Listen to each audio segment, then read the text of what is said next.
I used to go out, I used to leave the house at about 9 o'clock in the morning. We lived on this big council estate, and there was a load of, you know, those garages, the separate garages that are miles away from the house. We used to go behind the garages into the forest, stay there all day, and I'd come back for my tea at 6 o'clock. Yeah. And actually now, and my mum would be like, oh, is it 6 o'clock already? I hadn't even given it a second thought. Now, I wouldn't let my daughter do that.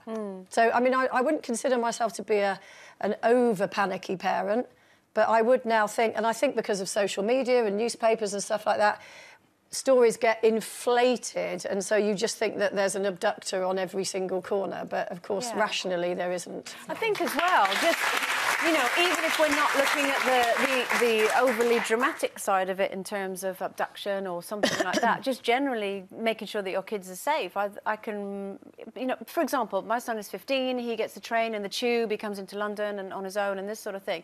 I like to know that he's got to where he's going to safely. Can't you just ring him, though?